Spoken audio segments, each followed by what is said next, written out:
ધોરણ 10 પછી ડિપ્લોમાના એડમિશન માટેનો મોક રાઉન્ડ સ્ટાર્ટ થઈ ચૂક્યો છે। હવે એકચ્યુઅલમાં મોક રાઉન્ડ શું હોય છે એનો વિડીયો આપણે ઓલરેડી બનાવેલો છે। જો તમે હજુ સુધી જોયેલો ના હોય તો આપણી યુટ્યુબ ચેનલ ઉપર તમે વિડીયો સેક્શનમાં જશો એટલે વિડીયો સેક્શનની અંદરથી તમને ડિપ્લોમા માટેનું તમારે એસીપીડીસી મોક રાઉન્ડ તમામ માહિતી આ વિડીયો છે જ અને ફોર્મ સુધારણા અને બધા માટેનો વિડીયો છે। વિડીયો આપણે ઓલરેડી મૂકેલો છે જ્યાંથી તમને એની તમામ માહિતી મળી જશે। આજના વિડીયોની અંદર હું તમને જનરલ ઇન્સ્ટ્રક્શન્સ આપવાનો છું અને પ્લસ આજે રાત્રે 9 વાગે એક લાઈવ સેશન થવા માટે જઈ રહ્યો છે કે જેની અંદર મોક રાઉન્ડ માટે ચોઇસ ફિલિંગ કરવામાં તમારે કઈ કઈ વસ્તુઓનું ધ્યાન રાખવાનું છે એ તમામ વસ્તુ હું તમને સમજાવીશ। એની લિંક તમારા વોટ્સઅપ ગ્રુપમાં આવી જશે તો વોટ્સઅપ ગ્રુપમાં જોડાયેલા રહેજો। જો તમે હજુ સુધી એક પણ વોટ્સઅપ ગ્રુપમાં જોડાયા નથી તો ડિસ્ક્રિપ્શન બોક્સની અંદર વોટ્સઅપ ગ્રુપની લિંક આપેલી છે એમાં તમે ખાસ જોડાઈ જજો એટલે છેલ્લા રાઉન્ડ સુધી અહીંથી હું તમને તમામે તમામ સપોર્ટ આપવાનો। યસ દોસ્તો, મારું નામ છે પ્રિયેશ પટેલ। આપ સર્વેનું ખૂબ ખૂબ હાર્દિક સ્વાગત છે પ્રિયેશ વિદ્યાપીઠ પ્લેટફોર્મની ઉપર।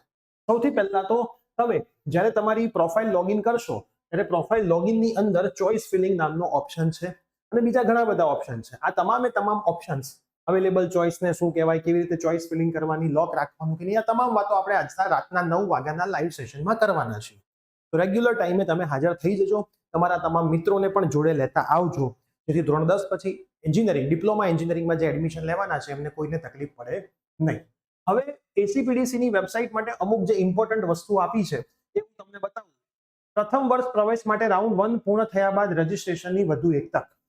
હવે આ શું લખ્યું છે? પ્રથમ વર્ષ ડિપ્લોમા એન્જિનિયરિંગ માટે પ્રવેશ પ્રક્રિયાનો પ્રથમ તબક્કો 21/7/2025 ના રોજ પૂર્ણ થયેલ છે। તાજેતરમાં લેવાયેલી ગુજરાત માધ્યમિક શિક્ષણ બોર્ડની પૂરક પરીક્ષાનું સમયપત્રક અને તેમના પરિણામોના અપેક્ષિત સમયને ધ્યાનમાં લેતા અગાઉ રજીસ્ટ્રેશનથી વંચિત રહેલા ઉમેદવારોને 22/7 થી શરૂ થશે। બરાબર, રજીસ્ટ્રેશન પ્રક્રિયા 22/7 થી ફરીથી શરૂ થવાની છે। ઉમેદવારો પહેલેથી રજીસ્ટ્રેશન કરાવેલું હોય તેમણે કરવાનું નથી।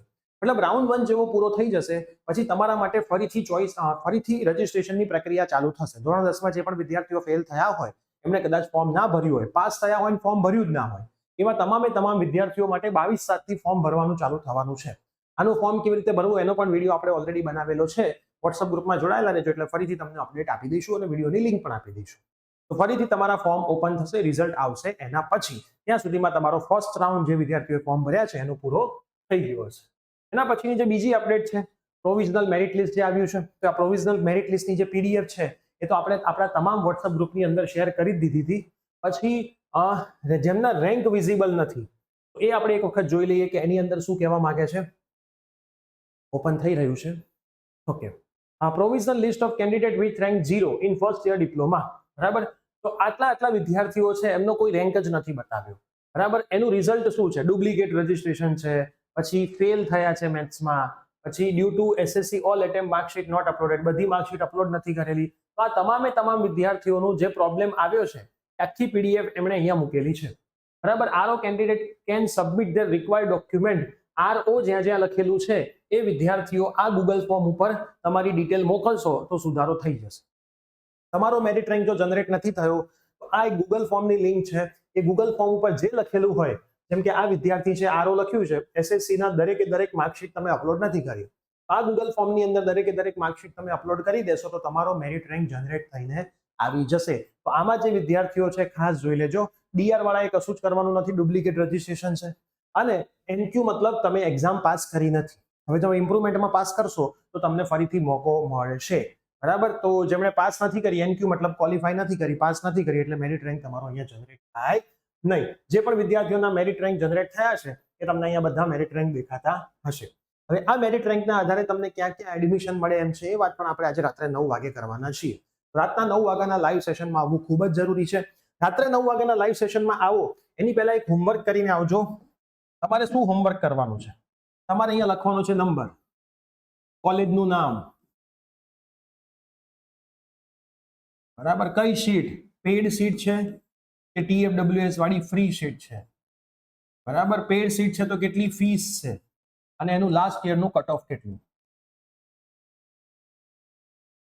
લાસ્ટ યરના કટ ઓફની પીડીએફ પણ આપણે આપણી એપ્લિકેશનમાં મૂકી દીધી છે। આપણી એપ્લિકેશન છે પ્રિયેશ સર વિદ્યાપીઠ, એને ડાઉનલોડ કરી દેજો। હોમ પેજના માય કોર્સમાં એસીપીસી ના કોર્સની અંદર ડિપ્લોમાના ફોલ્ડરમાં તમને એ વસ્તુ જોવા માટે મળશે, ત્યાંથી તમે ડાઉનલોડ કરી શકશો। એક લિસ્ટ બનાવીને આવજો. આ લિસ્ટ પ્રમાણે હું તમને ચોઇસ ફિલિંગ કરતા શીખવાડીશ. ચોઇસ ફિલિંગ કરતી વખતે કેટલી વસ્તુઓનું ધ્યાન રાખવાનું છે એ શીખવાડીશ. મોક રાઉન્ડ પછી રાઉન્ડ 1 ની અંદર પણ જતી વખતે તમારે કેટલી વસ્તુઓનું ધ્યાન રાખવાનું છે એ શીખવાડીશ. આપણું આ એક પ્લેટફોર્મ એવું છે કે જે 12th પછી ડિગ્રીના એડમિશનમાં વિદ્યાર્થીઓને ગાઈડ કરે છે, એ ચાહે એસીપીસી હોય કે જોસા હોય. ફાર્મસીના એડમિશનમાં ગાઈડ કરે છે, ડિપ્લોમા ટુ ડિગ્રીના એડમિશનમાં ગાઈડ કરે છે, અને સાથે સાથે 10th પછી ડિપ્લોમાના વિદ્યાર્થીઓને એડમિશનમાં પણ ગાઈડ કરે છે. તમારા એડમિશનની પ્રક્રિયા સંપૂર્ણ રીતે સ્મૂથ ચાલે એના માટે આજે રાત્રે 9 વાગે લાઈવ સેશનમાં આવી જજો. વોટ્સએપ ગ્રુપમાં ના જોડાયા હોય ડિપ્લોમાના એડમિશનના, તો ડિસ્ક્રિપ્શનમાં વોટ્સએપ ગ્રુપની લિંક છે, ખાસ જોડાઈ જજો. મળીએ છીએ આવી જ કોઈ નવી અપડેટ સાથે. આ મિત્રોને શેર કરી દેજો. Bye bye, take care.